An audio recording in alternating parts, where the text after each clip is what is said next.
alteraciones histológicas por biopsia, alteraciones del sedimento urinario, que hayan cilindros, ¿qué cilindros? Hemáticos o leucocitarios, ¿no es cierto? Que haya, ¿qué más? En sedimento. ¿Qué sedimento? Maquilizados. No, las hialinas. ¿Qué más?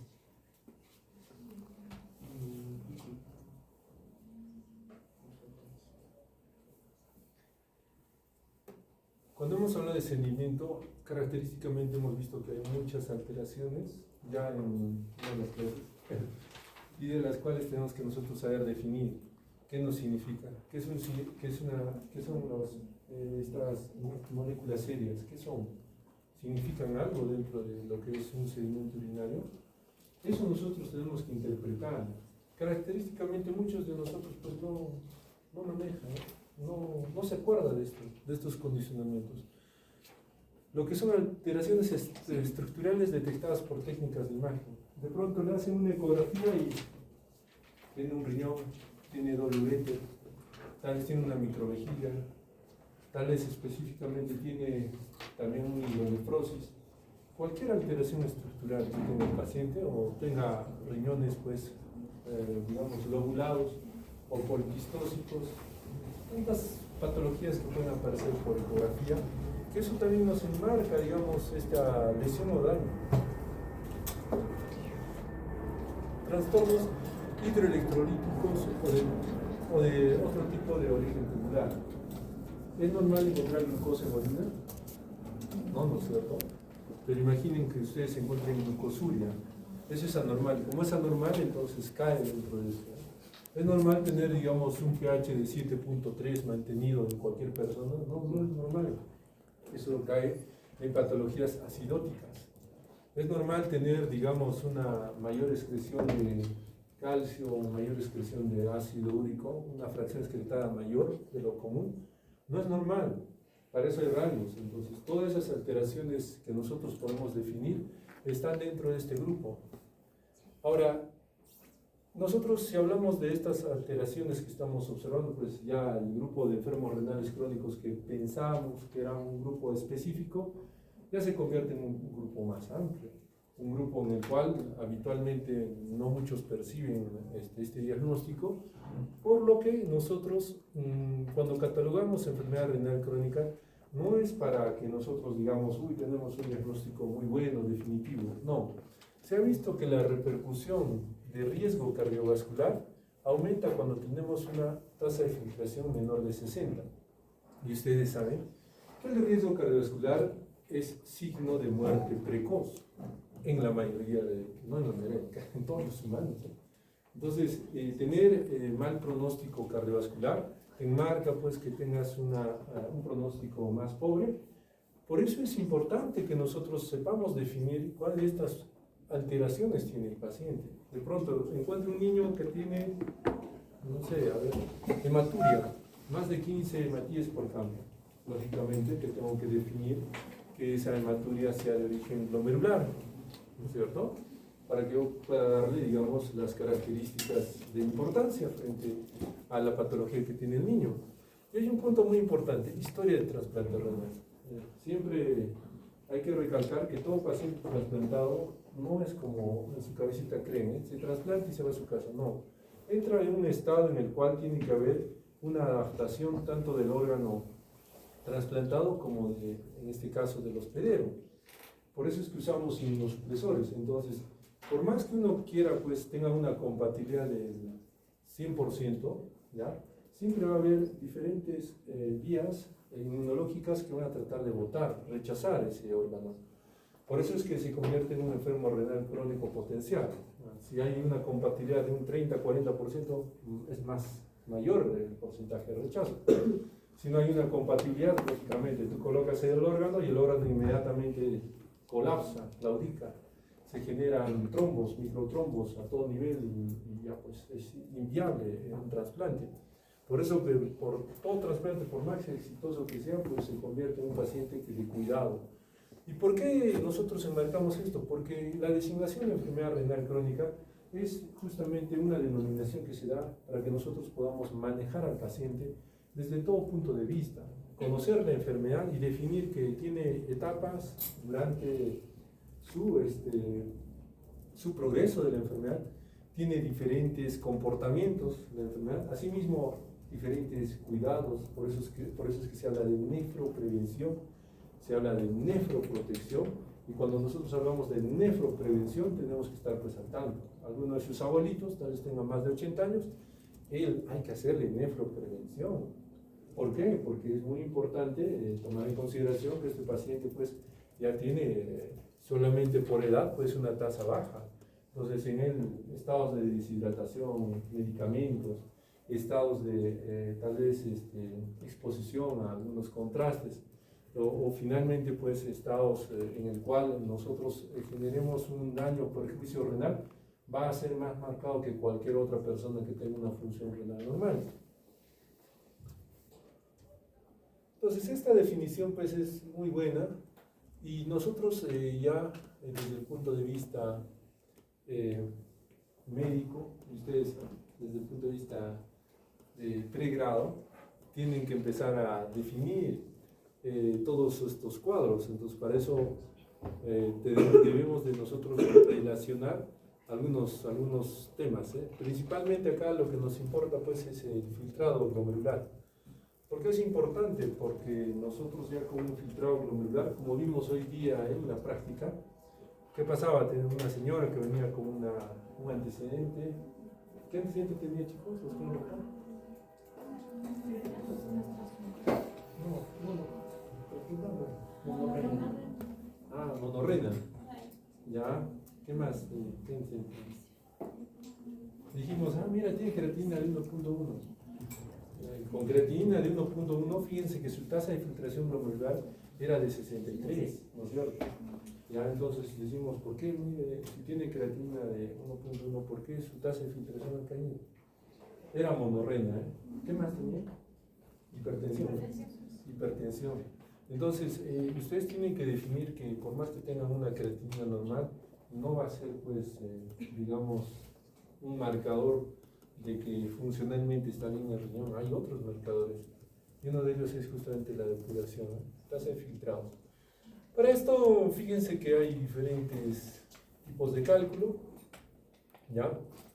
La más básica es la de Krokov, ¿ya? Que se puede hacer tasa de filtración de Krokov tanto de la creatinina como de la cistatina.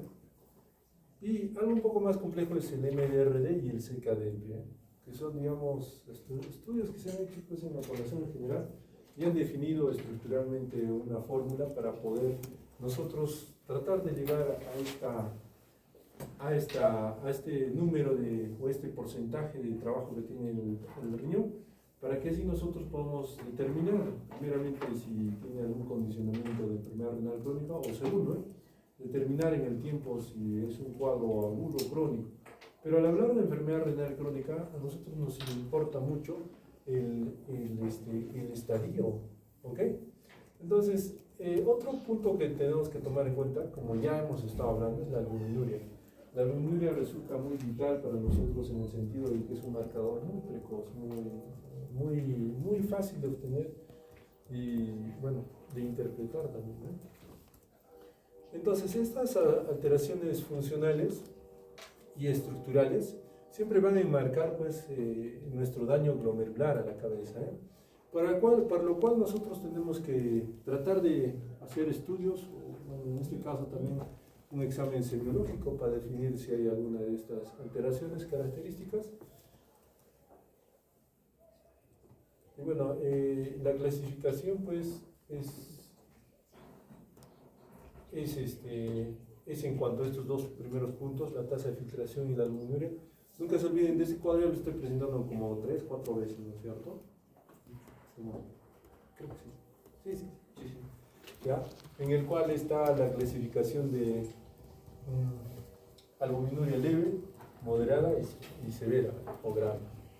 Es muy importante, y también hay que tomar en consideración que esto es albuminuria, creatinuria. Esto es proteinuria y creatinuria, entonces los valores siempre van a variar. ¿Ok?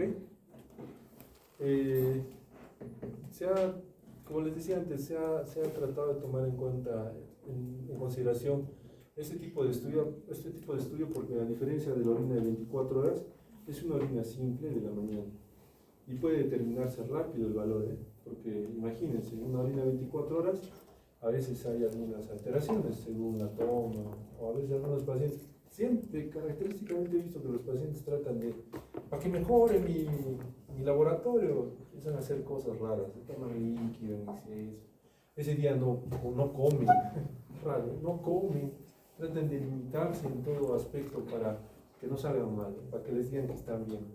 ¿Puede alterar? Sí, altera este tipo de comportamiento. Esa clasificación, creo que ya lo han visto varias veces, ¿ya? Es una clasificación que también se basa pues, en lo que es albuminuria y tasa de filtración glomerular. Ya dijimos que el peligro mayor es pues, a partir del 3B. ¿Por qué? Porque acá en G3B nosotros vamos a enmarcar pues, que casi todo es rojo. Hay un riesgo muy marcado de que el paciente pues, quede sin función finalmente a nivel global, a nivel renal.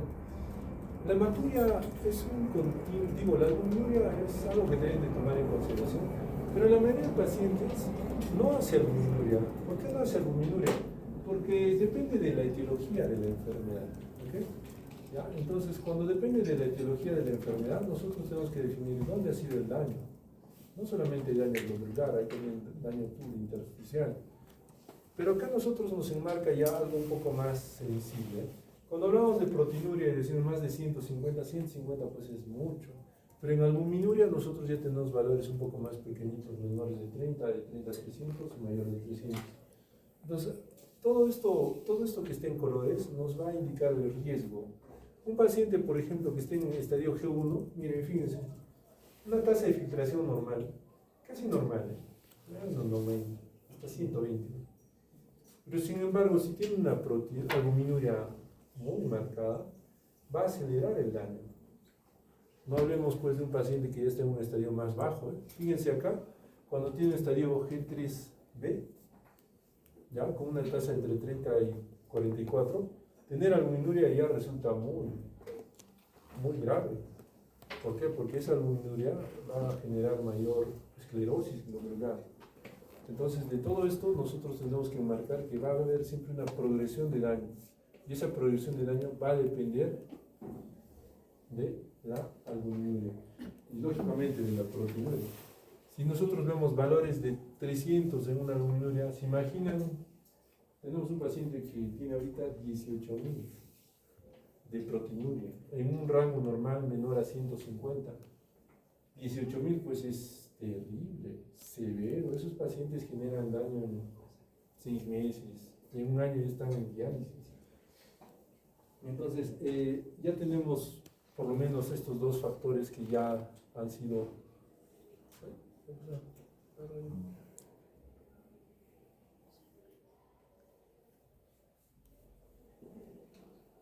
Siempre nosotros tenemos que preguntarnos, ¿será una enfermedad renal crónica o no será una enfermedad renal crónica?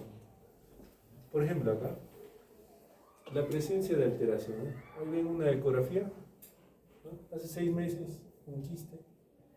Hoy sigue el mismo quiste, no hay alteración, está el quistecito. No, es otra foto, pero para referencia. ¿Y qué dice la definición? Presencia de alteración estructural o funcional durante al menos 3 meses y con implicancias para la salud. ¿Ese quiste podrá dar alguna implicancia para la salud? ¿De qué? Es un quiste simple, no ha crecido, sigue igual, ¿no es cierto? Veamos el siguiente ejemplo. Acá vemos histopatológicamente. Vemos un glomérulo normal y acá vemos un glomérulo focal segmental, esclerosado por este lado. Acá hay prácticamente una destrucción irreversible. Esto se trasloca ya directamente con una evidencia, ya es una evidencia estructural, bueno, microscópica, pero estructural. ¿Ya? Acá sí, pues, no hay vuelta a quedar, ¿eh? Acá no creo que nadie diga, no, parece. No, esta es una enfermedad renal, ¿no es cierto? Por eso arriba, la enfermedad renal crónica se cura. Es como cuando hablan con insuficiencia cardíaca o cianosis hepática. La lesión en cierto grado si persiste, digamos, la fuente de lesión, lógico que va a progresar la enfermedad. La enfermedad renal crónica es una denominación, una designación que se da al paciente, en el sentido de que nosotros podemos, tal vez, esto que está acá, volver a que sea acá, es difícil. Más, se ha hecho medicina regenerativa, se hace en otros países en estadios 2, 1, lo que es con daño, lógicamente, por histopatología de esclerosis, se ha tratado de inyectar células madre. Y se ha visto el resultado que algunas responden, ¿no? ¿Será un 100%? No hay un 100%, digamos, para lo que es una recuperación de tejido. Es difícil. Es más, algunas bibliografías hablan de que cuando uno se hace un corte, recién termina de repararse ese corte, esa lesión al año. O sea, no es que va a estar abierta la herida, no, sino al año recién termina de repararse esa lesión. Entonces, nuestros mecanismos de reparación son complejos, variables, por lo cual pues tenemos que nosotros definir que cuando ya veamos esto, pues hay que entender primeramente cuál es el efecto que va a generar y cómo nosotros podemos por lo menos detener y que no progrese. Ese es el fin, por ejemplo, de esta charla del curso, evitar que haya una progresión o daño. Para eso los conocimientos que ustedes tienen que aprender.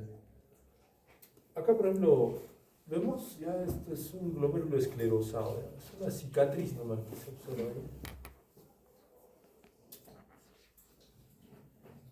¿Qué es diferente a esto? Donde hay un glomérulo con diferentes células. Claro, hay una expansión mesangial ahí. Acá no, ya no se... ¿Ustedes llegan a identificar estos glomérulos en esta imagen? Debe haber alguno. Acá tenemos un glomérulo esclerosado, 2, 3, 4, 5, 6, pequeñitos. Y así es como queda nuestro riñón, finalmente. Entonces, esta importancia de la enfermedad renal crónica, tenemos que hacernos esa pregunta. ¿Es trascendental? Para los que están rotando, ¿se acuerdan que vino una señora porque tengo dolor lumbar? Ya dijimos que casi el 90% de dolor lumbar no tiene nada que ver con el problema renal. Solo un 5 a 10% es por problema renal. Pero es lo mismo acá, decir o diagnosticar enfermedad renal crónica tiene trascendencia.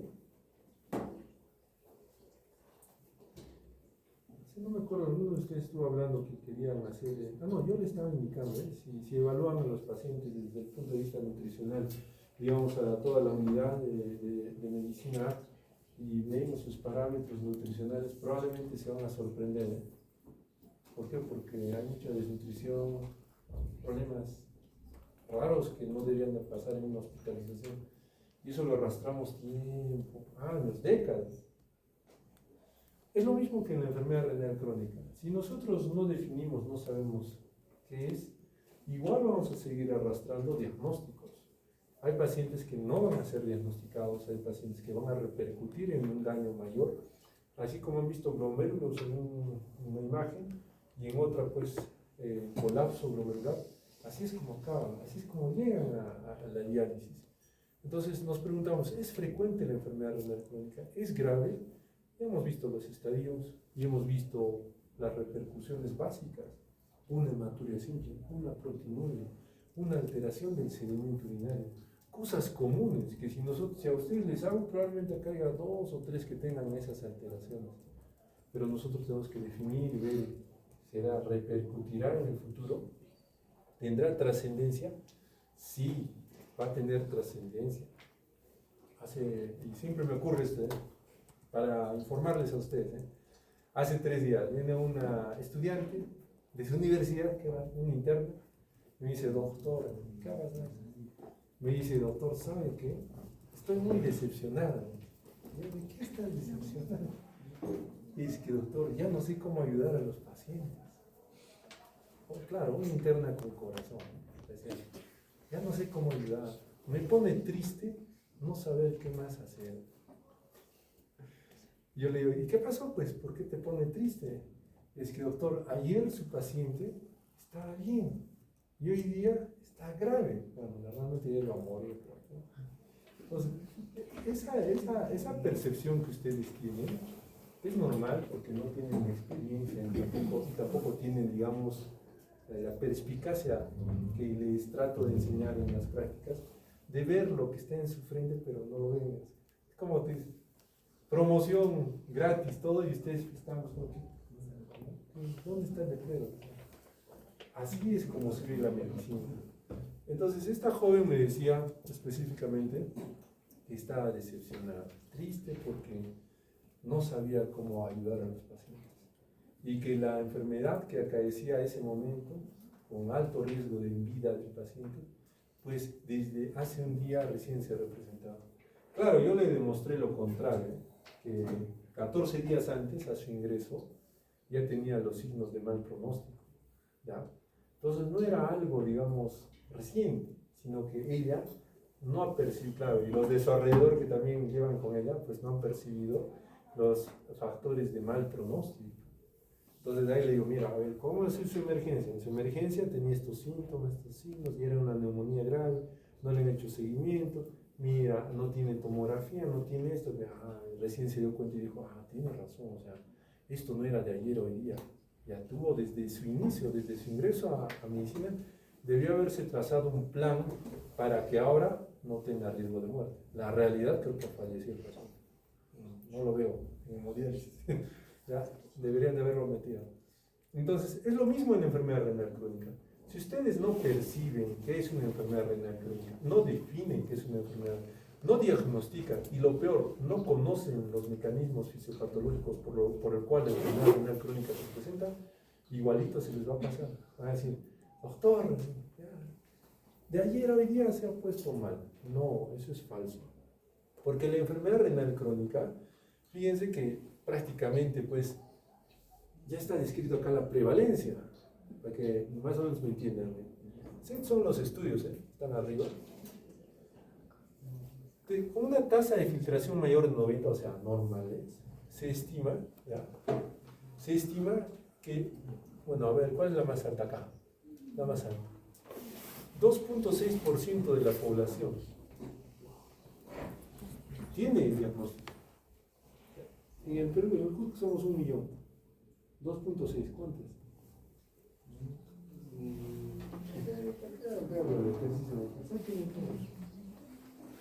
Ahorita se ponen exquisitos para no agarrar su calculadora. Quiero verlos en el examen. Van a rogar tener una calculadora. Que el examen es con calculadora. 26 ¿o estoy equivocado? ¿Sí? 2.6 por 1 millón. Es 2.6 por 1 millón entre 100. Muy bien, ¿cuánto? 26.000. O sea, en nuestra población, es que tenemos que ver nosotros ese ejemplo. Si nosotros no vemos ese ejemplo, entonces, ¿qué seríamos, cierto? A ver, sácale este porcentaje. 0.6, del mismo, ¿eh?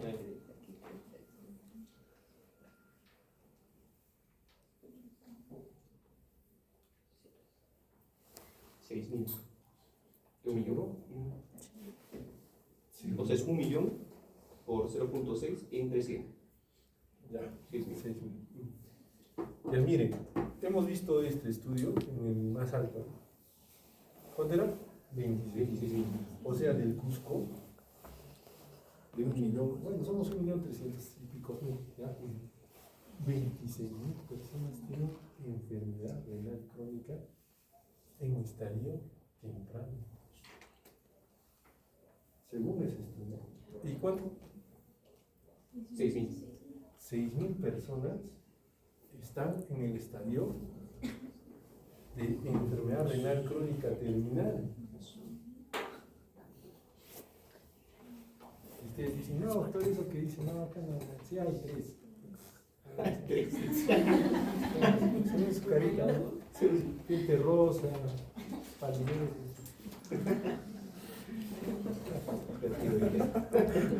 Ya, entonces, miren, ese es un alto porcentaje. Ahora vamos a ir al más bajito, güey. A este, no el 0,0, pero no hay sentido. Acá, a ver. 4.8%. No, digo. Acá hay 0.2. Muy bajo, ¿eh? Sí.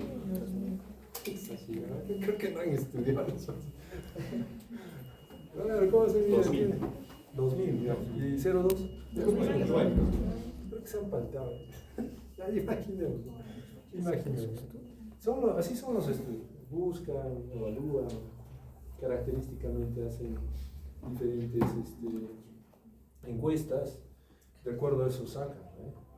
La realidad es de que yo creería que este porcentaje es más amplio. En la población, o sea, un 1% de la población es bárbaro. Es bárbaro. Entonces, si nosotros nos acomodamos a este estudio, pues decimos 26.000 con enfermedad renal crónica terminal y 6.000 con enfermedad renal crónica terminal. Bueno, estos son estudios pues en general, ¿eh? En el Perú se dice que acá estamos con 0.1%. ¿Cuánto es 0.1? 1000. Un promedio de 1000 personas en diálisis debería haber. Pero entre los 3 hospitales y las clínicas tenemos un promedio de casi 500. O sea, ¿dónde están los del resto? Acá hay 500, ¿eh? O sea, hay un déficit de 500 personas, entre comillas, puede ser más o menos, ¿no es cierto? Que no captamos. ¿Ya?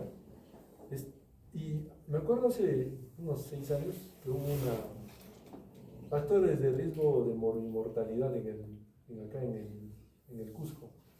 Y había una zona, ¿quiénes son de Espinar? ¿Hay alguien de Espinar? Rosita. ¿De Espinar? ¿No? En Espinar han sacado así. En Espinar han definido que la primera causa de muerte es la enfermedad renal crónica. Es raro, ¿no? O sea, zona minera, ¿eh? Es raro. Es raro, o sea, que la enfermedad renal crónica que esté en la cúspide, la tasa de mortalidad, no era mortalidad, era mortalidad, era la enfermedad renal crónica. Imaginemos que en nuestro Cusco ya hay zonas, lugares que tienen esta patología. Esto ya vamos a ver. Ya lo estamos hablando. El problema de tener mayor enfermedad renal crónica es que va a tener que usarse un tratamiento renal sustitutivo y los costos son bárbaros. Los costos acá son terribles. Gracias a Dios el CIS los da gratis, ¿eh? Pero aún así dando gratis, la población es bien difícil de manejar. ¿Por qué? Porque tratamientos que cuestan 300 por sesión, 1000 por mes, 4.000 a 5.000 1.000 por semana, 4.000 a 5.000 por mes. Creo que no hay nadie quien tolere esa cantidad de dinero. Digamos, la población a nivel básico, ¿eh? Hasta nivel médico. No hay nadie quien tolere ese gasto en salud pública. Es por eso que es muy importante que nosotros sepamos cuál es el grado, digamos, de daño que genera desde el punto de vista de salud pública.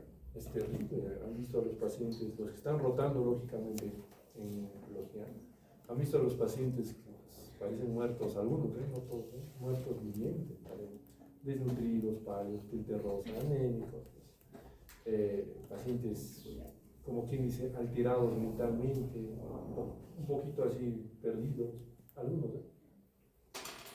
Y es que hablar de enfermedad renal crónica es hablar de pérdida de un órgano, y perder un órgano resulta muy catastrófico para nosotros como humanos, en el sentido de que ese órgano cumple varias funciones, 11 funciones, ¿Y quién va a hacer esas 11 funciones? Y actualmente ya se sabe que esta etiología de la enfermedad renal crónica, que tiene que ver mucho en relación con muchos órganos, o sea, por ejemplo, que ustedes simplemente, así algo básico que ya conocen, que el riñón bote proteínas, el síndrome proteinúrico nefrótico, ¿qué repercusiones va a tener a nivel sistémico? Hemos visto, se relaciona a nivel sistema inmunológico, a nivel del hígado, a nivel sistema hemodinámico, cardíaco, a nivel endotelial.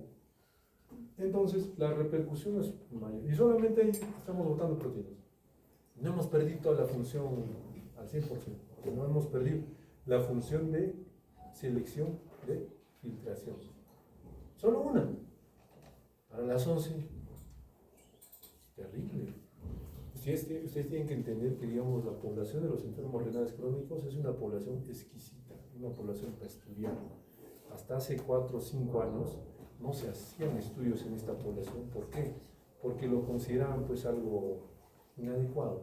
Bien, está enfermo renal crónico, está en las justas, ¿qué voy a hacer? ¿Cómo lo voy a someter a un estudio? En un grupo que come y otro que no come, es raro, es matarlo al paciente. Entonces, actualmente hay mucha preocupación porque esta población nos permite a nosotros ver qué posibilidades, qué problemas pueda tener el resto de población respecto a la adaptación que tengan los enfermos renales crónicos con su nueva vida, más que todos los terminales.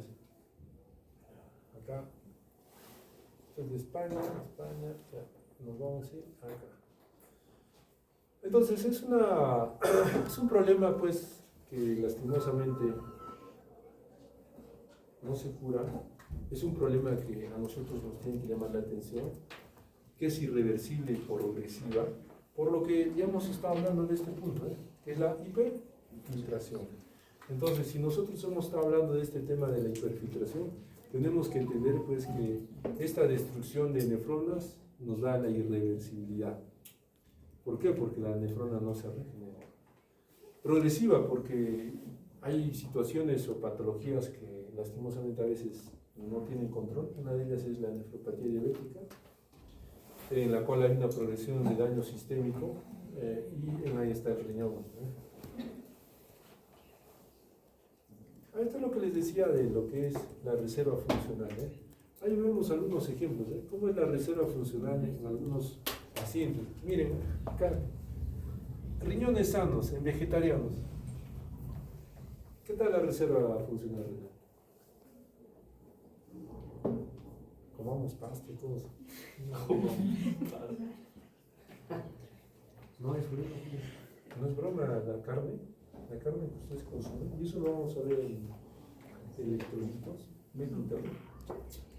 genera radicales libres. Siempre les digo a ustedes en clases, cuando tocamos ese tema, ¿qué comidas ácidas vas a comer? Las ácidas son todas las carnes. ¿Qué comidas básicas vas a comer? Las básicas, todo lo que es frutas y verduras.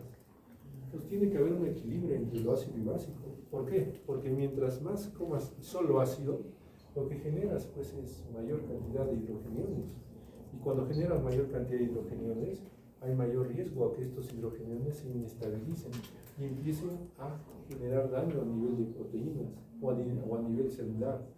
Entonces, tener hidrogeniones no controlados genera lesión celular.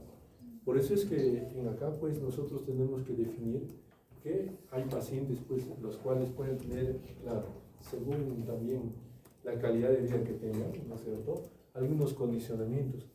Y es lo que se ve pues en estos problemas. Por ejemplo, un riñón solitario, fíjense, trabaja hasta 110%, trabaja bien. Solo un riñón puede trabajar bien. Uno puede vivir con un riñón, pero fíjense que cuando ese riñón falla, ¿cuál es su reserva? Era el otro riñón, hígado. Es más lábil que este riñón único que genere mayor complicación. Si tú no controlas tu dieta, no controlas nefrotóxicos, no tienes una buena salud renal, es más probable que acá pues se acelere la enfermedad renal crónica.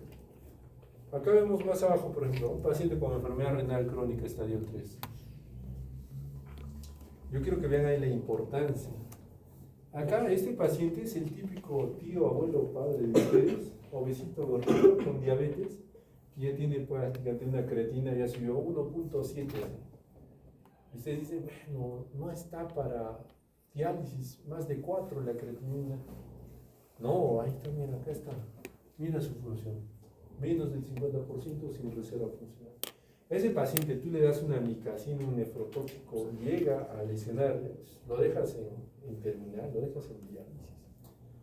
Por eso es importante definir y saber qué es una enfermedad renal crónica. Ahora miren, chequen que este estrés pues es variable. El estrés que pueda tener nuestro riñón es, como les dije, las enfermedades son como prueba, ¿eh? Prueba hasta dónde llega nuestra capacidad de soportar una enfermedad. Esa prueba que nos da la naturaleza para poder nosotros, digamos, sobrevivir, es como selección, ¿eh? Selectiva. ¿Eh? A todos ustedes de pronto, así como el COVID, ¿eh? COVID para todos. ¿Se mueren cuántos? 32. 10. 8 se mueren. ¿Por qué? Porque probablemente su mecanismo inmunológico, su cuerpo, como que su Lamborghini, pues no estaba bien, tenía algo fallido. ¿No es cierto? Es lo que ocurre en la población, ¿no es cierto? Entonces es lo mismo. Tener ya un motor dañado en este caso nos va a generar a nosotros un mayor, digamos, riesgo para que lleguemos a esta patología. Y les comentaba, el estrés, por ejemplo, daño renal agudo. Algunos lo toman como si nada cuando se daña el riñón. ¿Qué pasa? Un paciente que cae al hospital, créanme, no es bueno. A ustedes sí, porque van a ver al paciente, pero no es bueno. ¿Qué significa que un paciente caiga al hospital? Que ha perdido en contra.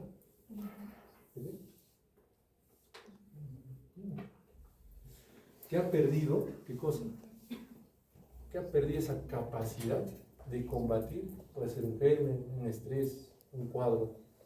Claro, algunos son por traumas, ¿eh? Es un poco más difícil manejar, ¿eh? Porque depende de la severidad del trauma. Ahí tenemos, por ejemplo, alta ingesta de proteínas. Cada vez que van al rodicio, al bisonte, al palo, al riñón, así. Es rico, ¿no es cierto? El embarazo, ustedes dicen, ¿cómo el embarazo es un estrés? Ya no me voy a embarazar. El embarazo es un estrés, ¿ya? Genera hiperfiltración renal.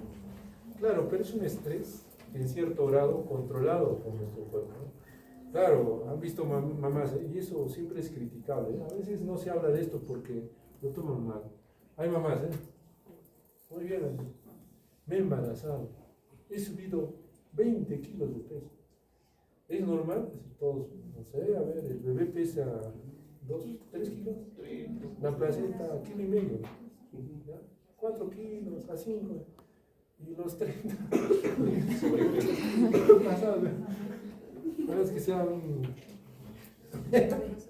embarazo múltiple, ¿no es cierto? Entonces, ¿qué pasa? ¿Por qué algunos se engordan más que otras? Es que tiene que ver mucho lo que es los genes, los genes, y tiene que ver mucho también la dieta. Entonces, que ustedes vean a una prima así, es que el embarazo me ha traído 30 kilos, es normal, ¿sí? Es 5 hijos, no es normal. No es normal, no, las mamás que tienen pues 7, 8 hijos, ¿cómo andan? Cintura de avispa tienen. ¿Han visto, no? Después de que se quitan, pues, ¿no es cierto? Los 10, ¿ya? Cinturita así pequeñita, se fajan, pues, ¿no es cierto? Entonces, ellas, por ejemplo, 7, 8 años, no tienen por qué subir. Es que no hay falta, pues, aporte calórico, ellos comen sano, ¿no? Pues no tienen por qué subir sobrepeso. Para acá en la ciudad, pues, se antojan de A, B, C, D, F, G, chico de acá, hasta la Z, otra tabla, no sé. Y eso genera estrés, daño. Entonces, si desde el punto de vista fisiopatológico, ya el embarazo genera estrés renal, no daño, estrés renal, porque hay muchos cambios. Entonces, imagínate, el paciente fuera, ya les dije, aumente 25 más fuera del bebé, va a ser algo complejo. Es por eso que ahora también existe la diabetes gestacional. Entonces, cuando ya hay una gestación, ahora ya hay estudios que dicen, haz tu actividad física, haz tu dieta, haz todo. El bebé no va a tener ningún problema. Y ahora hay madres fitness, que evitan pues que ocurra este problema. Miren, falla cardíaca crónica, otro estrés, otro daño. No solamente falla cardíaca crónica, hay otras patologías crónicas que puedan condicionar. Estados de hiperfiltración, como hemos dicho, paciente diabético, sus tíos, sus abuelos, sus papás. Por más que su glucosa esté controlada, ¿ya? No solamente basta con la glucosa controlada, tienen que ver otros mecanismos. ¿Qué otros mecanismos puedan generar hiperfiltración en el paciente?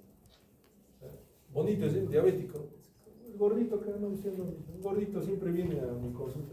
Está feliz, ¿ya? Y se le dice, por favor, que tu papá es diabético, cuídate.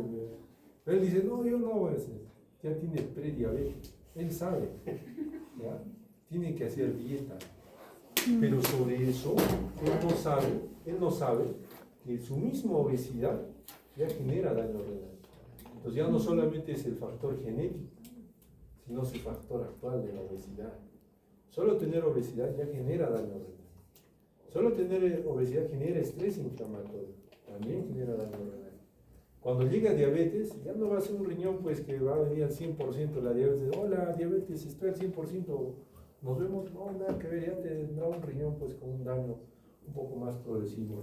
Entonces, frente a eso, ustedes tienen que tratar de definir este cuadro que es muy interesante, muy bueno es ese cuadro, que todo paciente que a partir de ahora vean con una enfermedad renal crónica, siempre se tiene que poner a pensar, ¿y cuál será? ¿Qué cosa? Reserva funcional. Y no es el único órgano que tiene reserva, todos nuestros órganos tienen reserva, pero acá nosotros, ¿cuál será su reserva funcional? ¿Por qué a un paciente X que tiene ambos riñones buenos, pero con el antecedente de diabetes, y otro paciente Y que tiene riñones sanos, ¿no es cierto? Yo les pongo a mi casina, ¿por qué acá cae más rápido su función renal? Será porque tiene la reserva funcional menor, ¿no es cierto? Entonces, eso ustedes tienen que definir bien. Ahora, nosotros vivimos estadio 3, estadio 4, pues ya menos de 30 su función. Reserva funcional, un vidrio, ese paciente le pones algo, se destroza. Por eso siempre a los nefrólogos nos indican, doctor, ¿sabe qué? Quiero hacer una tomografía con contraste. ¿Podré colocar al paciente contraste ya que está en estadio 3 de enfermedad renal crónica? Siempre decimos, manda en cancha, pero no les importa, vale, contraste, ese está mal, ¿no es cierto? ¿Por qué? Porque ustedes tienen que definir esos vidrios. Su reserva funcional, por más que después de la tomografía no ocurrió nada. El problema no es que ocurra nada, el problema es que ya lo ha sometido a un riesgo en el cual va a ser perjudicial probablemente a corto plazo en el paciente y va a acabar pues con un daño terminal. Los mecanismos son variables en cuanto a lo que es adaptación de esta reserva funcional renal, pero creo que acá ya se entiende, ¿eh? Tasa de filtración basal, normal, con estrés. ¿Qué quiere decir con estrés? Típico. De pronto uno de ustedes se aventura y dice, ¿saben qué? Voy a ir acá el balcón del diablo. Claro. ¿No es cierto? No sé, un martes donde nadie va. ¿Tú sabes qué día es martes? Donde nadie va y de pronto pues el muchacho se aventura más allácito, se cae y se fractura la pierna. No sabe qué hacer, no hay nadie. Y empieza a arrastrarse y dice, voy a llegar a algún sitio donde haya gente. Lastimosamente se le jode más, ya pasaron horas y tiene sed. Dice, ¿cómo sé? ¿Qué hago? Orina no vas a hacer, ¿no es cierto? Sigue arrastrándose y dice, ya no hay orina, ¿qué hago? Ya es de día, sol, deshidratación, no como nada, sigue arrastrándose. En ese momento su riñón pues, tiene que demostrar la capacidad que tiene. Si que se deshidrate 48 horas, el paciente pues, probablemente va a acabar muy mal. Justamente de eso estamos hablando, de qué respuesta tienen los órganos cuando los sometemos a un estrés. Un órgano sano, un órgano enfermo, pues probablemente no pase de esa noche. ¿Ya? Entonces la hiperfiltración siempre tiene que deberse a diferentes mecanismos. Acá, por ejemplo, tenemos que nosotros definir que justamente el estado hemodinámico se basa, pues, primeramente en lo que nosotros permitimos que ingrese a través de nuestra arteriola aferente. Nosotros prácticamente acá tenemos el componente hemodinámico más importante, que es el de la filtración, y en este caso pues nosotros tenemos que definir si ha habido un aumento de presión intraglomerular a expensas de una vasodilatación de la arteriola aferente.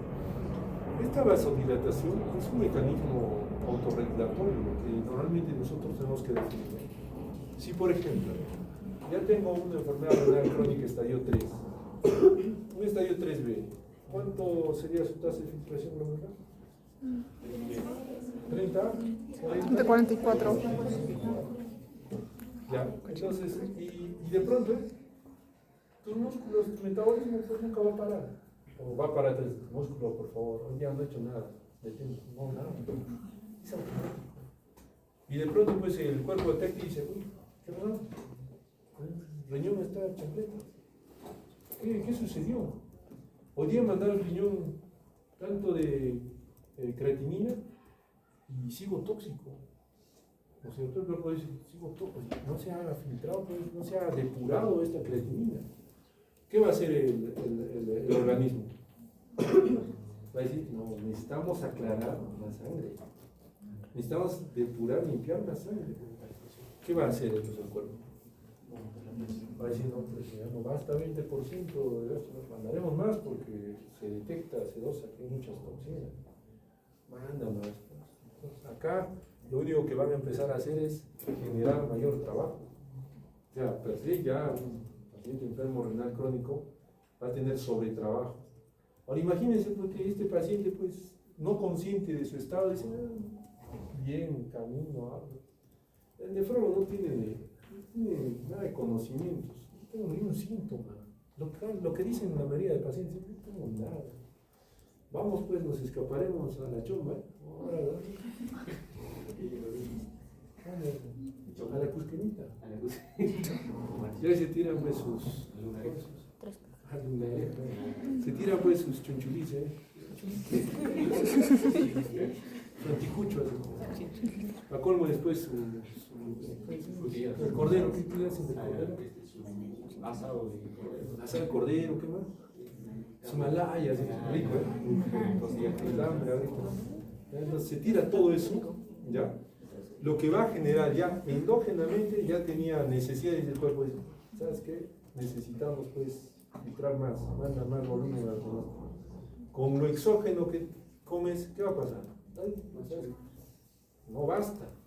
Nos han mandado el doble de trabajo. El riñón va a hacer eso. Va a hiperfiltrar, va a decir mayor demanda de sangre porque no trabajamos pues bien. Entonces va a aumentar la presión intraglomerular porque el volumen de sangre va a multiplicarse y la presión es dependiente pues de que nuestro arteriola aferente abra o cierre. Va a abrir más y va a decir, pasa por favor. Y en ahí es donde se va a dar pues un daño, ¿por qué? Porque las células pues como cualquiera de ustedes cuando se les exige, ¿cómo acaban?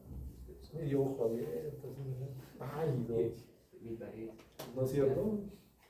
Terrible, es igual la célula acaba pues chancleta, o sea, no sabe cómo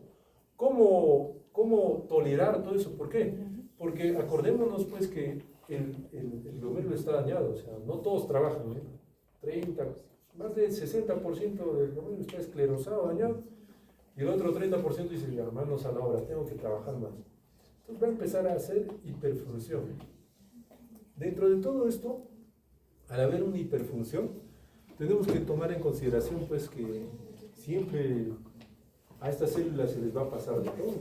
No es que, bueno, yo soy lo máximo, voy a trabajar y voy a salir feliz. No, se fatigan, se cansan. Las toxinas están por doquier, prácticamente ellos mismos se dañan, son células que están tóxicas. El hecho es de que cualquier proceso inflamatorio que ocurre en el cuerpo, siempre van a estar estas amigas, ¿no? Siempre van a estar, cualquier sobretrabajo, estrés, siempre van a estar presentes. A partir de eso es donde se empiezan a generar diferentes pues, estados, la proliferación y la formación de fibrosis. ¿Por qué? Porque tienen que reparar. Hay algunas células, así como su hematía, que tiene 120 días, ya se cansan, ya están al borde de la muerte y dicen, ya no trabajo más, prefiero morir. Igual es en nuestro glomérulo. Dicen, ¿sabes qué? Yo he trabajado 10 años, el Señor me ha dado cusqueñita, ya no jalo, me muero. ¿Por qué? Porque esa célula ha envejecido, ha muerto por envejecimiento. Como he envejecido, pues, soy tragar, me muero. Ya no puedo más. ¿Por qué? Porque es normal. Porque una célula envejecida, ¿qué va a hacer? ¿Qué es lo que sucede con una célula envejecida? Tiene que morir, porque si no muere, ¿qué sucede? Se transforma. Se transforma. Entonces nuestro sistema inmunológico ya sabe, las que mueren, de frente, destrucción, los destrozan en todo. ¿Por qué? Porque no quieren que haya una alteración de esa célula. Una célula vieja prácticamente nos condiciona a que pueda transformarse en cualquier otra cosa. Todo esto va a generar esto, una hipertrofia. ¿Por qué? Porque van a sobretrabajar. Es como los músculos. Pronto, todos los chicos, un mes nomás, ¿no es cierto? Tú ya estás ya casi, estás un año, ¿no? Un mes nomás, 80, 70 kilos. Y todas las chicas se van a desesperar, ¿sí o no? ¿Sí o no?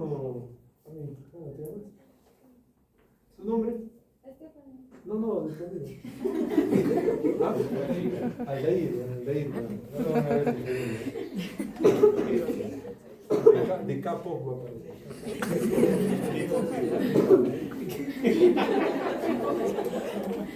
Roche, no te preocupes. Igual las chicas, si hacen un mes nomás, van a hipertrofiar sus células musculares. Van a gastar la energía de más. Entonces acá es lo mismo, acá han trabajado, hipertrofia, hay una hipertrofia glomerular, las células están muy activas, quieren trabajar de más, pero finalmente pues acaban en una esclerosis, en una muerte. Entonces esto es repetitivo, ¿por qué? Porque si va a haber esclerosis, va a haber menos células, van a morir. Otra vez volvemos a lo mismo, sácate. Va a seguir habiendo la misma cantidad de toxinas, nadie las va a modificar. Lo mismo el paciente no hace dieta, me la acostumbra, y después el mismo paciente dice, doctor, yo estaba sano, ahora ¿por qué usted me está enfermando? No es que le estamos enfermando, es que fisiopatológicamente ya se entiende que esto es un círculo vicioso. Y ustedes dirán, ¿y cómo detengo esto? Muy simple, pues, no le generes estrés, no le generes hipertrofia, no le generes mucho trabajo alrededor. Y para eso, créanme, yo estoy intentando varios medicamentos. A veces el paciente es como un laboratorio. ¿Por qué? Porque, mira, salió un artículo, hay que darle, pues, ¿cómo va? Ha mejorado, interesante. Y lo he visto también por ecografía. He visto a algunos pacientes cuando damos tratamiento doble, cómo se aclara, cómo cambia la ecogenicidad del riñón. Créanme que no está en ningún estudio, pero a mí me gusta ver interesante. ¿Cómo es que se mantiene la corteza?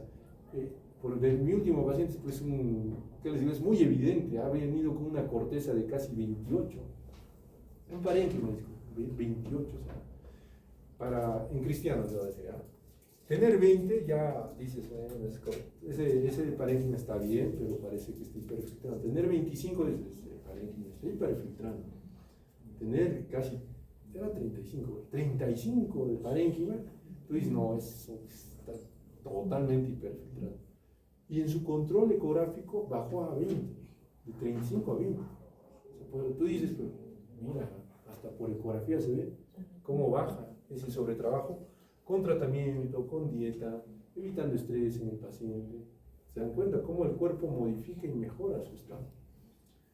Claro, no va a modificar pues el daño, o sea, no digo que las cicatrices han desaparecido, simplemente digo que hemos evitado mayor sobrecarga de toxinas para que el riñón pueda trabajar más óptimamente.